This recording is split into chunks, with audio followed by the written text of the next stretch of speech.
Assalamualaikum warahmatullahi wabarakatuh. Selamat datang di channel kami. Sufi Cenaka akan menghadirkan kisah-kisah humor Islami.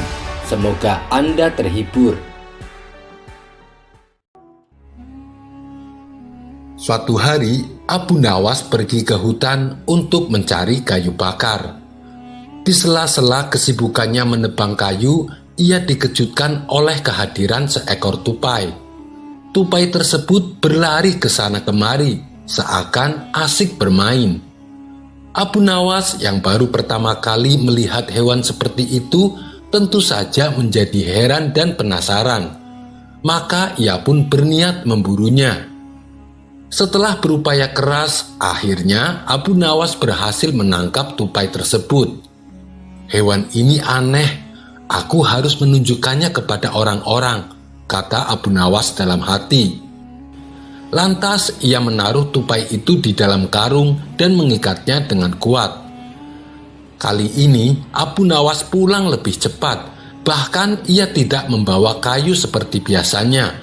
Ia hanya membawa karung yang berisi tupai. Melihat itu istrinya pun heran. "Mana kayunya? Kenapa malah membawa karung?" tanya sang istri. "Wahai istriku, aku punya kabar baik. Tadi sewaktu aku di hutan, aku menangkap hewan langka dan aneh. Sekarang hewannya ada di karung ini. Rencananya aku akan memanggil penduduk kampung dan memperlihatkan hewan ini. Semoga mereka mengenalinya, lalu aku akan menjualnya dengan harga tinggi," balas Abu Nawas. Ucapan Abu Nawas membuat sang istri penasaran dan ingin membuka karungnya. "Jangan dibuka, nanti dia bisa kabur," sergah Abu Nawas. Selanjutnya Abu Nawas berpesan kepada istrinya, "Aku akan pergi memanggil orang-orang datang kemari. Awas, jangan sampai dibuka karungnya." Setelah Abu Nawas pergi, sang istri sangat penasaran ingin mengetahui hewan apa yang di dalam karung. "Aku akan melihatnya sebentar, lagian suamiku juga tidak akan tahu," kata istrinya dalam hati. Ketika talinya dilepas dan membuka karungnya, hewan tupai itu langsung loncat keluar. Hanya dengan sekejap mata, tupai itu lari keluar rumah. Istri Abu Nawas pun bingung, apa yang harus dia perbuat. Seandainya Abu Nawas tahu, pasti dia akan kena marah.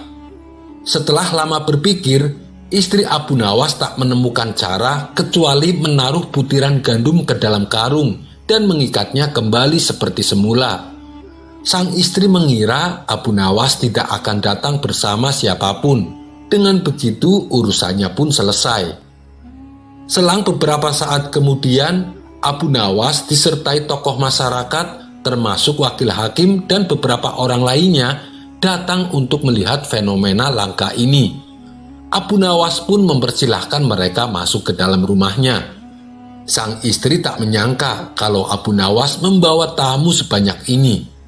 Lalu Abu Nawas berkata kepada para tamunya, "Saya akan memperlihatkan kepada kalian makhluk yang langka ini," kata Abu Nawas sambil melepas tali karung. Orang-orang yang hadir menyimaknya dengan seksama dan mereka mulai memperhatikan karung tersebut.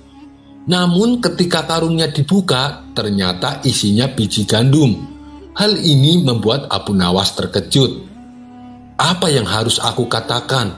Padahal aku mengundang mereka untuk sesuatu yang aneh. Tapi Abu Nawas tidak kehilangan akal. Ia kemudian berkata kepada mereka yang hadir, "Apakah kalian tahu betapa banyak manfaat dari makhluk ini?"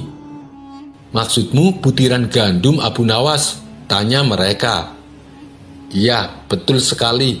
Aku berhasil mengumpulkan butiran gandum yang dibuang orang-orang di depan rumahku sampai terkumpul beberapa kilogram," jawab Abu Nawas.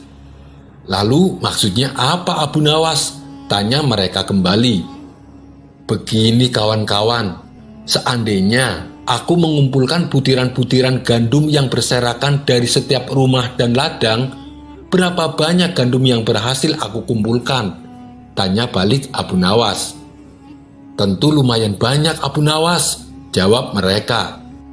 Nah, itu kalian tahu kenapa kita tidak memperdulikan nikmat dari Allah. Kawan-kawan, aku memiliki usulan. Bagaimana kalau orang-orang yang membuang biji gandum supaya didenda? Ujar Abu Nawas. Mereka berkata, "Iya, benar sekali, aku setuju Abu Nawas. Dengan begitu, kita tidak akan mengeluh kekurangan gandum." "Baiklah Abu Nawas, kita akan menyampaikan usulanmu kepada hakim," kata mereka serempak. Akhirnya Abu Nawas merasa lega. Ia berhasil lolos dari rasa malu. Tapi ia masih bingung, bagaimana mungkin seekor hewan bisa berubah jadi biji gandum. Di hari berikutnya, seperti biasa, Abu Nawas pergi mencari kayu di hutan. Di sana ia kembali melihat seekor tupai sedang berlari. "Dasar binatang hantu, bagaimana kau bisa menjelma menjadi gandum?" kata Abu Nawas dengan kesal. Sampai di sini dulu perjumpaan kita. Semoga Anda terhibur. Wassalamualaikum warahmatullahi wabarakatuh.